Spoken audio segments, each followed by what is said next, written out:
We don't know if there was a historical Jesus. There could have been. Yeah. It's just not true. Let's talk about it.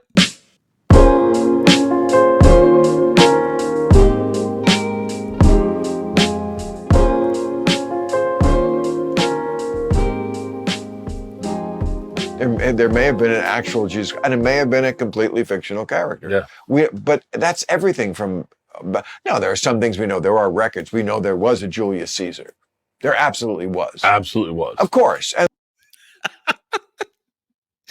You see Bert, he's like, where's he going with this? Like, how can you say that, like, Jesus was, a minute ago, Jesus was just as real to me as Julius Caesar? And he's like, okay, absolutely. Anyway, I just think it's and really there was funny. a Nero, and there was a Charlemagne, and there are many people we do know that Cleopatra. These people did exist for sure. They can't all have been lying, and but wait. So we don't like this. Sounds crazy. I can't believe I'm going to ask this. So we don't have like proof there actually was a Jesus. No. Do you hear that? Like. Bert's completely thrown by this.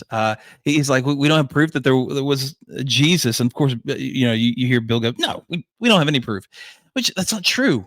It's just absolutely not true. And what we're going to see is that Bill, what he's going to do is he's going to attack the concept of eyewitness testimony, which is really a big deal when it comes to establishing the existence of Jesus. For one, this isn't something that most people grasp onto. This is a very liberal view. Most people, most educated people, believe that Jesus was a real person. What they have a hard time with most of the time is the fact that Jesus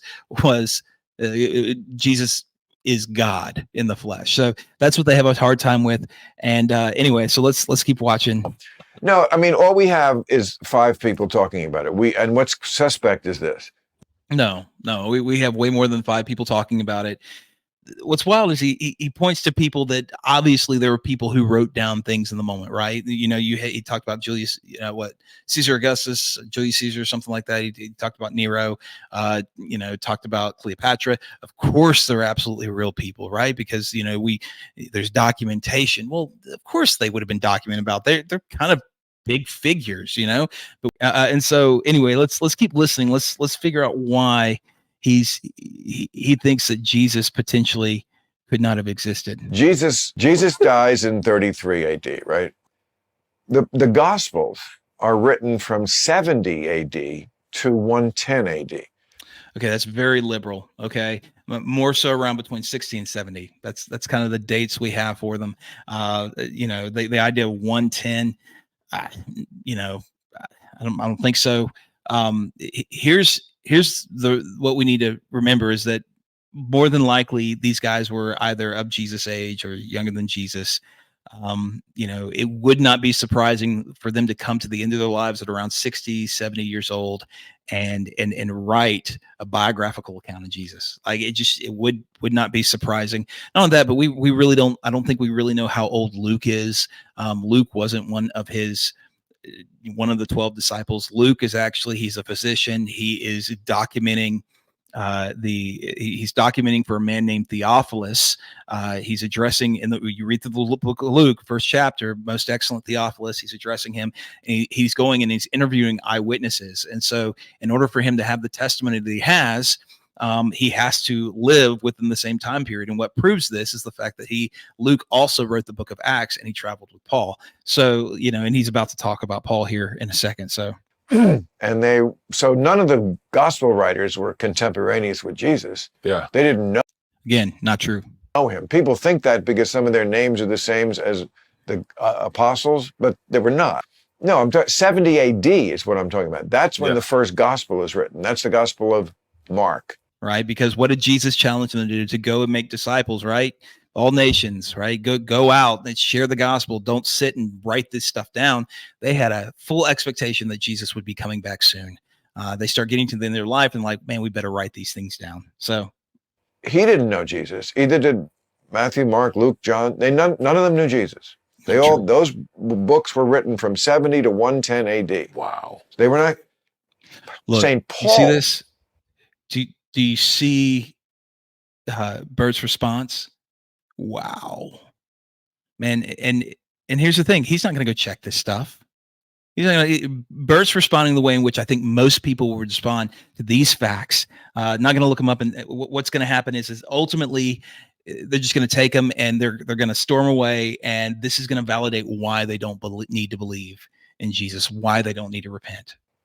He lives 20 years earlier than the gospel writers, much closer to Jesus's age. He's writing in the 50s. He knows nothing about Jesus.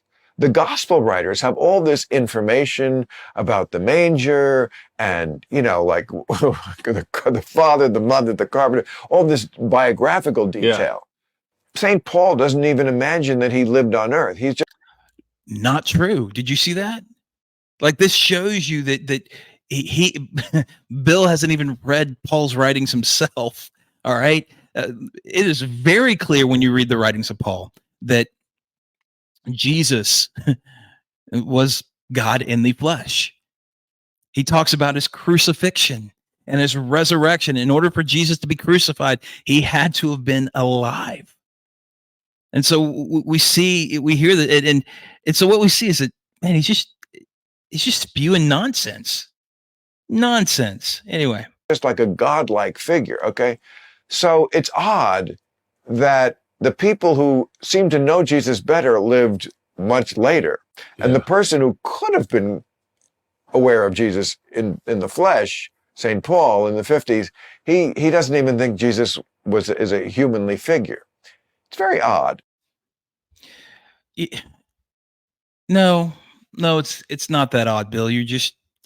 Your facts are messed up. Your facts are twisted. Here's the thing: what's wild is that Luke, who wrote the book of Luke, actually traveled with Paul.